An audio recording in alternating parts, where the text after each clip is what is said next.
రాచరికం నుండి నిన్నటి నియంతృత్వం వరకు తెలంగాణ తిరుగుబాటు చరిత్ర మొత్తం చెబుతున్న సత్యం ఇదే. ఈ చరిత్రకు మనం సజీవ సాక్షులం. రాచరిక ఆలోచనలు, నియంతృత్వ పోకడలను ఓడించి కొత్త చరిత్రను రాసుకోవడం కోసం మీరు ప్రజాప్రభుత్వాన్ని గెలిపించుకున్నారు. ఈరోజు ప్రజల మనోభావాలకు మేము ప్రతినిధులం, సమాజ ఆకాంక్షలకు మేము వారధులం.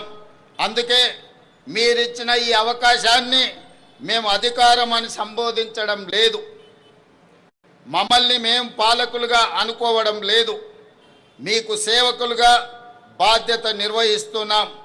ప్రభుత్వం అంటే నలుగురు చేతుల్లో ఉండే పెత్తనం కాదు, 4 కోట్ల ప్రజల ఉమ్మడి ప్రతినిధి అని మేము భావిస్తున్నాం, బాధ్యతగా పనిచేస్తున్నాం. అందుకే ఇది కేవలం పరిపాలన చేసే ప్రభుత్వం కాదు, ప్రజాస్వామ్య ఆకాంక్షలను నెరవేర్చే ప్రజాప్రభుత్వం అని గర్వంగా చెప్తున్నాం.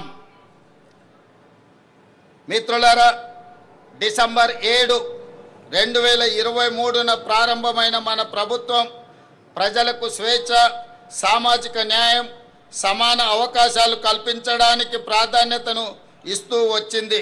రకరకాల అడ్డంకులు అధిగమిస్తూ 30 నెలల్లోనే ప్రజల ఆశలు, ఆశయాలను నెరవేర్చడంలో విజయవంతంగా ముందుకు సాగుతున్నాం.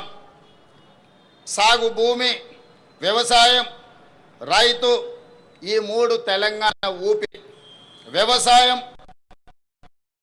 వ్యవసాయ ఆధారిత పరిశ్రమలు, అనుబంధ రంగాల విషయంలో తెలంగాణ నెంబర్ 1గా ఉండాలన్న లక్ష్యంతో, రైతుల జీవితాల్లో గణనీయ మార్పు తేవాలన్న సంకల్పంతో తెలంగాణ రైజింగ్ 2047 విధాన పత్రంలో ప్రాధాన్యత అంశంగా తీసుకున్నాం. ఈ విజన్ డాక్యుమెంట్ కేవలం కాగితాలపై ఉండే అక్షరాలు కాదు, ఆదిలాబాద్ నుండి అలంపూర్ వరకు, ఖమ్మం నుండి కొడంగల్ వరకు హరిత తెలంగాణను ఆవిష్కరించే ఆలోచన. ఈ లక్ష్య సాధనలో తెలంగాణలోని ప్రతి రైతు కూలీలే సారథులు.